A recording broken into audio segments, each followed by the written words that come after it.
Hello everyone, welcome to my YouTube channel. आज के video में हम बात करने वाले हैं कि सब्जेक्ट्स जैसे कि पॉलिटिकल साइंस, हिस्ट्री, फिलॉसफी और मेटाफिजिक्स कैसे आपको स्टॉक मार्केट का गेम खेलना और बेहतर तरीके से सिखा सकता है। जब हम स्टॉक मार्केट का शब्द सुनते हैं, स्टॉक मार्केट के बारे में सुनते हैं, तो हमारे दिमाग में जो सब्जेक्ट्स आते हैं वो obviously fundamental analysis, technical analysis and macro economics. Even macro economics पर भी बहुत ज़्यादा डिबेट होती है काफ़ी लोगों में कि क्या ये सब्जेक्ट ज़रूरी है स्टॉक मार्केट को समझने के लिए। और एक और डिबेट जो चलती है वो चलती है fundamental analysis versus technical analysis में, कि क्या सिर्फ फंडामेंटल एनालिसिस पढ़ना ही इनफ है लॉन्ग टर्म इन्वेस्टर्स के लिए, या फिर टेक्निकल एनालिसिस पढ़ना भी ज़रूरी है। और ट्रेडर्स का ये पॉइंट ऑफ व्यू रहता है कि फंडामेंटल एनालिसिस हमारे लिए ज़रूरी नहीं है।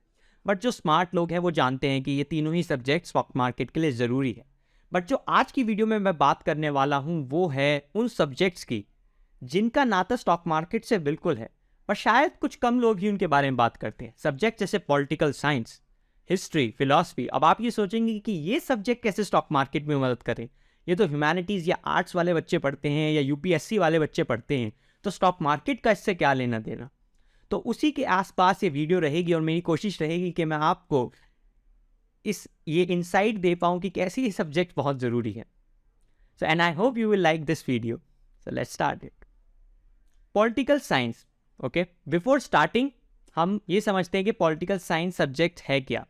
बेसिकली पॉलिटिकल साइंस में हम पॉलिटिक्स के बारे में पढ़ रहे होते हैं और गवर्नमेंट्स कैसे वर्क करती है, डिफरेंट पॉलिसीज़ के बारे में पढ़ रहे होते हैं, तरह तरह की थ्योरीज, जो पॉलिटिकल थ्योरीज जो पॉलिटिकल साइंटिस्ट्स ने दी, हम उनको समझ रहे होते हैं, उनके माइंडसेट को समझ रहे होते हैं। And now coming to the history. जब हम हिस्ट्री की बात करते हैं तो हिस्ट्री अलग अलग लोगों के लिए अलग अलग तरीके से मतलब अलग अलग लोग अलग अलग मीनिंग निकालते हैं। फॉर एग्जाम्पल, हिस्ट्री आपके लिए सिर्फ एक शब्द हो सकता है। History can be just a word. Like एक इंसान है, उसके लिए हिस्ट्री सिर्फ एक वर्ड है। यानी कि कल जो हुआ या 3 साल पहले जो हुआ वो भी हिस्ट्री है उसके लिए, और जो 300 साल पहले हुआ वो भी हिस्ट्री है। एक इंसान है, हिस्ट्री उसके लिए एक सब्जेक्ट है। वो सब्जेक्ट की तरह हिस्ट्री पढ़ता है। हो सकता है वो सिर्फ एग्जाम्स में पास होने के लिए पढ़ रहा हो, एंड जो ये सब्जेक्ट की तरह पढ़ रहा है वो उस चीज़ को समझता है कि हिस्ट्री है क्या। Now coming to the third person, जो हिस्ट्री को अपनी ज़िंदगी मानता है। अब ये उन लोगों की बात हो रही है यहाँ पर जो अपने सब्जेक्ट्स को या फिर उस फील्ड को बहुत ही पैशनेटली फॉलो करते हैं, वो उसको अपना एक हिस्सा मानते हैं, तो वो हिस्ट्री को एक अलग नज़रिए से देखेगा। पर हमें किस नज़र से देखना है हिस्ट्री को? हम स्टॉक मार्केट के खिलाड़ी बनना चाह रहे हैं यहाँ पर, तो हमको इन तीन ही नज़र से देखना पड़ेगा, इन तीनों की ही नज़र को समझना पड़ेगा। लेकिन हमें हिस्ट्री को स्टॉक मार्केट से जोड़ना है। और वो कब जुड़ेगा?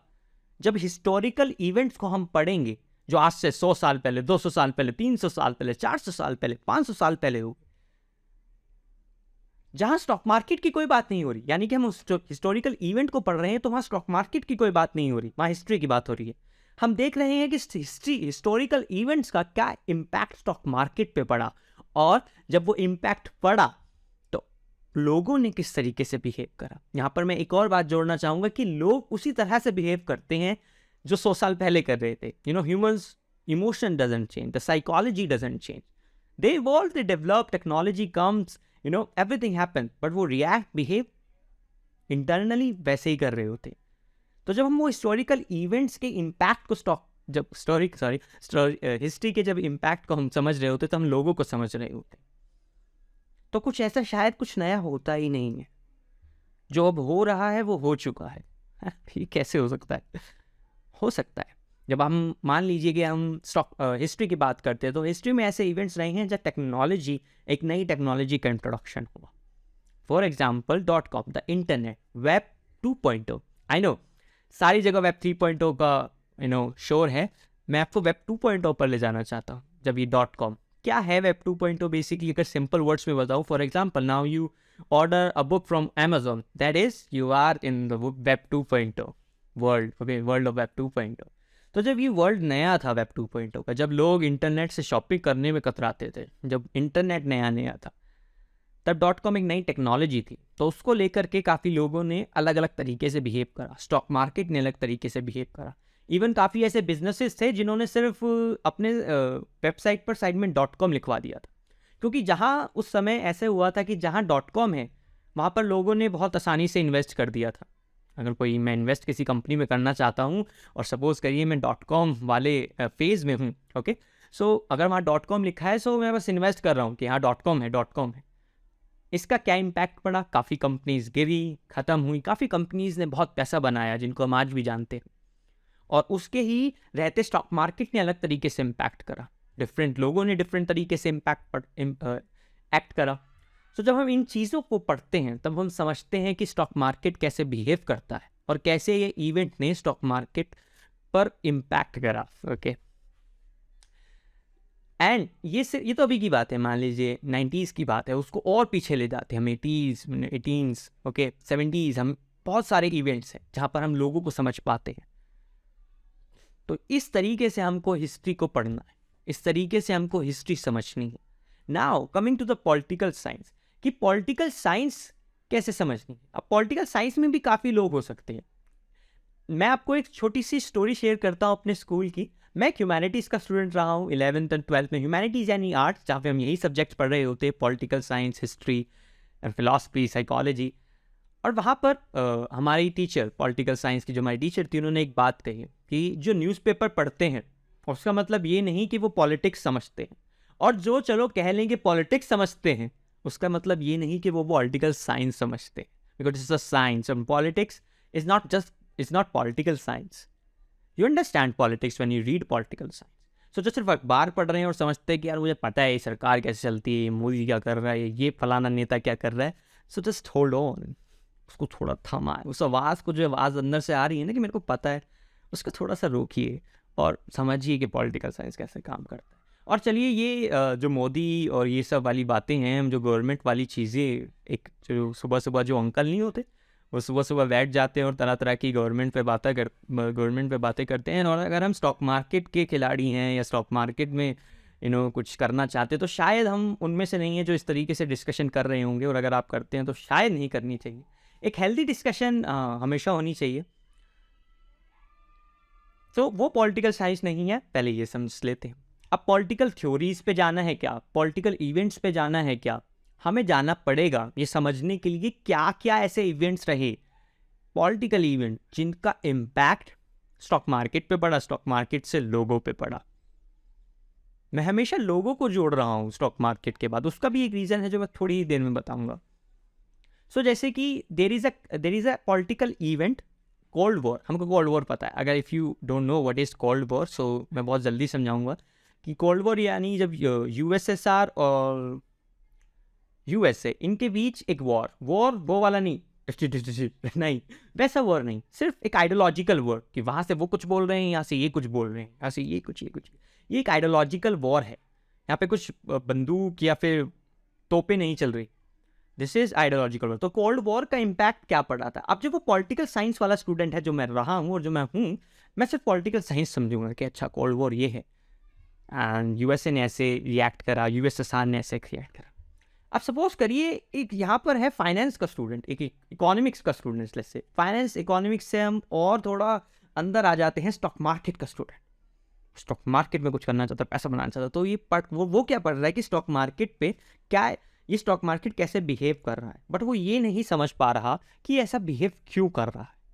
और जो यहाँ पॉलिटिकल साइंस वाला है वो ये नहीं समझ पा रहा, वो समझना भी नहीं चाहता शायद कहीं ना कहीं, क्योंकि स्टॉक मार्केट से उसका क्या लेना देना पॉलिटिकल साइंस वाले का।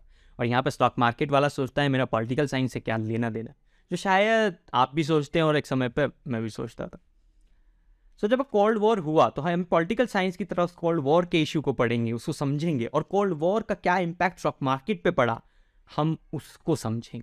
और फिर जब स्टॉक मार्केट पर इम्पैक्ट पड़ता है तो उसका सीधा इम्पैक्ट ह्यूमंस पर पड़ता है, हम जैसे इन्वेस्टर्स, ट्रेडर्स पर पड़ता है।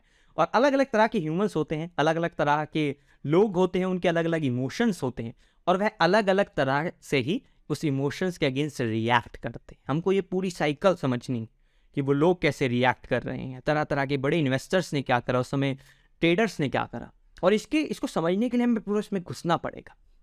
और मैंने एक बात बोली कि स्टॉक मार्केट के बाद मैं हमेशा ह्यूमंस पर आ रहा, so there is a thing behind, there is a lesson behind this. So let me tell you. So I hope you know about Peter Lynch. Lynch is one of the most successful investor in the history, and with an average annual return of 29% during his tenure at the Magellan fund from 1977 to 1990। तो मैंने यहाँ Peter lynch का जिक्र इसलिए करा because Peter lynch अपने graduation stage में उन्होंने सब्जेक्ट्स जैसे फाइनेंस, इकोनॉमिक्स, मैथ्स, इन सब को छोड़ करके किन सब्जेक्ट्स पे ज़्यादा फोकस करा। उन्हीं के खुद के शब्द हैं जो मैंने बड़ी मुश्किल से निकाले हैं, मतलब मुझे आसानी से नहीं मिले। So Peter Lynch said that I think one of the things that helped me in the market was studying things like philosophy and metaphysics, because it helps you sort out the facts from the fiction and the importance of the events, and it helps you to form a world view। ये जो word है ना, world view, जो मैंने अभी आपको समझाया कि कोल्ड वॉर समझना, कोल्ड वॉर के इम्पैक्ट को समझना। अब यहाँ पे हम कोल्ड वॉर भी समझेंगे क्योंकि कोल्ड वॉर क्यों हुआ, उसके स्टॉक मार्केट पे इम्पैक्ट समझना, फिर लोगों को समझना, फिर लोग जैसे रिएक्ट कर रहे हैं उसको समझना, और फिर इसी को कहते हैं हम वर्ल्ड व्यू। लेकिन the question arise is here कि यार पीटर लिंच ने ऐसा क्यों करा, कि क्यों वो जाकर के एक बिजनेस स्कूल में ऐसे सब्जेक्ट्स पढ़ रहे हैं, philosophy, metaphysics, psychology. The answer is very simple, because Peter Lynch believe that कि finance is all about people, and these subject political science, humanities, political science, philosophy, ये सारे सब्जेक्ट लोगों के बारे में। You know when I entered into the 11th standard, तो वहाँ पर जो फर्स्ट टीचर आए उन्होंने यही हमसे पूछा, पहली क्लास 11th की, पहले टीचर जो क्लास में घुसते हैं और पहला प्रश्न यही पूछते हैं, पहला क्वेश्चन यही पूछते हैं कि क्यों ली ह्यूमैनिटीज़। क्योंकि ह्यूमैनिटीज़ का एक अलग एक बिलीफ है काफ़ी लोगों में कि जो अच्छा नहीं पढ़ते उनको ह्यूमैनिटीज़ मिल जाती है, और हाँ कहीं ना कहीं इसमें सच्चाई भी है क्योंकि काफ़ी स्कूल्स में यही होता है। पर मेरे स्कूल में और मेरी क्लास में जो ह्यूमैनिटीज़ के जो स्टूडेंट्स थे वो 10th में 93-97% स्कोर करके वहाँ पर बैठे हुए थे। तो मेरे भी मन में कहीं ना कहीं क्वेश्चन था कि इन्होंने यार क्यों ह्यूमैनिटीज़ ली है। और ऐसा नहीं है कि मेरे मार्क्स बहुत ख़राब थे, आई स्कोर्ड अराउंड 84%, तो मैं आसानी से साइंस में जा सकता था, बट मैंने ह्यूमैनिटीज़ ली। और मेरा रीज़न था यूपीएससी, तो घर वालों ने कहा कि यूपीएससी करनी है तो 11th में ह्यूमैनिटीज़ ले लो, तो मैंने ले ली। और फिर जब मुझे पता चला कि जो दूसरे लोग हैं उन्होंने भी इसी माइंडसेट के साथ लिए कि हमको आगे यूपीएससी करना है, तो हमने ह्यूमैनिटीज़ ले ली। सो इस क्वेश्चन के बाद सर ने समझाया कि जो सर ने कहा कि ह्यूमैनिटीज़ मतलब क्या है, ह्यूमैनिटीज़ मतलब ह्यूमंस, कि ह्यूमन से वर्ड आया ह्यूमैनिटीज़, कि आप लोग, उन्होंने इस शब्द का इस्तेमाल करा कि आप लोग सरकार चलाएंगे, आप लोग देश चलाएंगे, क्योंकि आप ह्यूमंस को समझ रहे हैं। आज जो फिलॉसफी पढ़ते हैं, साइकोलॉजी पढ़ते हैं, पॉलिटिकल साइंस पढ़ते हैं, आप लोगों का साइंस पढ़ रहे हैं, लोगों की thinking, critical thinking, design thinking को समझ रहे हैं, वो कैसे रिएक्ट कर रहे हैं उनको समझ रहे हैं, तो आप एक लीडर बन सकते हैं। And I was like, okay, this is interesting. So I started studying political science with a lot of interest. Ki, yes, I'm going to, run the government. And जब मैं 12th pass out हुआ, so my interest developed in stock market because there was a course in 11th and 12th जहाँ पे हमने financial markets के बारे में पढ़ा था. So उसके बाद मेरा इंटरेस्ट स्टॉक मार्केट में हुआ, and it's been 1 year it's been 1 year कि मैं स्टॉक मार्केट में समझ रहा हूँ, लोगों को सुन रहा हूँ, थोड़ा बहुत इन्वेस्ट कर रहा हूँ और काफ़ी चीज़ें समझ रहा हूँ। मैं अपने आप को स्टॉक मार्केट में एक न्यू बॉर्न चाइल्ड की तरह देखता हूँ कि अभी मैं बस पैदा ही हुआ हूँ, and I am just starting out, so I just see myself as a newborn baby in the stock market trying to learn. And this is the most important learning that I got, कि political science जैसे subject, psychology जैसे subject, philosophy जैसे subject आपको stock market में एक बेहतर investor और trader बना सकती है। Now coming to the example of Ray Dalio is also one of the greatest investor, और आप उनको इंस्टाग्राम, लिंक्डइन, यूट्यूब पर फॉलो कर सकते हैं, क्योंकि वो जो कंटेंट निकालते हैं आप उनसे ही बहुत चीज़ें सीख सकते हैं। सो उन्होंने एक बुक लिखी है, द चेंजिंग वर्ल्ड ऑर्डर, जिसमें उन्होंने जिक्र कराया है कि कैसे हिस्ट्री पढ़ना बहुत ज़रूरी है। सो जब वो इन्वेस्टिंग की दुनिया में, यानी कि जब वो वॉल स्ट्रीट में काम करते थे, when he was a newborn in the stock market, he was clerk at the Wall Street. सो उन्होंने ये रियलाइज़ करा, उन्होंने ये विटनेस करा कि जो अभी हो रहा है स्टॉक मार्केट में, वो उन्होंने अपनी ज़िंदगी में कभी नहीं देखा, और उसके जो इम्पैक्ट्स हैं वो भी उन्होंने आज तक नहीं देखे। तब उन्होंने सोचा कि क्या कभी पहले ऐसा हुआ है, यानी हिस्ट्री में। जब उन्होंने ये देखा पीछे मुड़ के, तब उन्होंने पाया कि जो ये अब हो रहा है ये हो चुका है, और इसका जो इम्पैक्ट पड़ा है वो भी सेम ही इम्पैक्ट पड़ा है, लोगों ने भी सेम तरीके से रिएक्ट करा है। सो हमें यही चीज़ समझनी है, हमें वही हिस्ट्री के पन्नों को निकालना है, उन्हें समझना है। बट ये बहुत बोरिंग हो सकता है, बिल्कुल है। आई थिंक अगर आपको इंटरेस्ट नहीं है तो बिल्कुल है। बट लेकिन इफ़ यू डू दिस, क्योंकि मैं इस पर घुस चुका हूँ, मैं पढ़ रहा हूँ हिस्ट्री की और जोड़ने की कोशिश कर रहा हूँ, समझने की कोशिश कर रहा हूँ, और मुझे समझ आ रहा है। तो I think and I have started this content creation journey, so I think let's just share what I'm learning along the way. I think you can learn this. And I'm not good at this video thing and recording and editing, but I'm just starting out and I'm so excited about it. So I hope you're liking this, okay? So if you are liking this, so please consider subscribing to my channel. Okay? Now I am sounding like a YouTuber. But yeah, please subscribe the channel. And now here's one thing कि मैं बहुत सारा एक passion के साथ देना चाहता हूँ, like I want to give, I want to provide value, give value to the others. So अब जो ये सारे concepts हैं कि history, political science, psychology, philosophy, ये सब्जेक्ट्स स्टॉक मार्केट पे कैसे इम्पैक्ट करते हैं, काफ़ी इवेंट्स हैं जिनका अलग अलग इम्पैक्ट रहा, तो हम उन इम्पैक्ट्स को समझेंगे। लेकिन इस वीडियो में समझाना मुश्किल है। मैंने इस पर कुछ थोड़ा बहुत इस पर रोशनी डाली है, लेकिन पूरा इस वीडियो के माध्यम से नहीं समझा सकता। इसलिए मैंने एक छोटी सी ई बुक लिखी है जो कि बिल्कुल फ्री ऑफ कॉस्ट है। आप डिस्क्रिप्शन में जाकर लिंक पर क्लिक करेंगे, वहाँ पर एक लैंडिंग पेज आएगा, वहाँ पर आप अपना नाम या ईमेल डालिए और वो ई बुक आपके मेल पर आ जाएगी। एंड उस बुक को पढ़िए। वो मैं कोशिश करूँगा कि बहुत छोटी रहे, ज़्यादा बोरिंग ना हो। वहाँ से आपको थोड़ा बहुत समझ आएगा कि पढ़ना क्यों ज़रूरी है। क्या उसे पढ़कर आप एक बेटर इन्वेस्टर बन जाएंगे? हाँ, थोड़ा बहुत। लेकिन उस बुक का इंटेंशन यही होगा कि आपके अंदर वो एक एक डिज़ायर हो कि चलो पॉलिटिकल साइंस या साइकोलॉजी जैसे फिलॉसफी वाले सब्जेक्ट भी पढ़े जाएं। एंड एंड अगर आप खुद नहीं पढ़ना चाहते कि यार नहीं बहुत बोरिंग है, so again subscribe to my channel, because मैं कोशिश करूँगा कि धीरे धीरे इन कमिंग वीडियोज़ में सारी चीज़ें लेके आऊँ। So thank you so much for watching this. If you are watching this by now, मतलब आपने अगर यहाँ तक ये वीडियो देखी है, so thank you so much. I love you because this is my first video and I don't know कौन यहाँ तक देखेगा, because there is a thing goes in this economy, in this creator economy कि long form content नहीं चलता। मैं starting ही long form से कर रहा हूँ। अगर आप यहाँ तक देख रहे हैं, so again I love you so much and I hope now अगर आप यहाँ तक देख रहे हैं, so you are one of those who knows me, like आप जानते हैं या फिर आप जो भी हैं, now you are special to me, so mean a lot to me if you are giving me your time. So and consider sharing this video as well and comment down कि आपको क्या चीज़ें पसंद आई और मैं नेक्स्ट वीडियो में क्या चीज़ें लेकर के आऊँ। Thank you so much.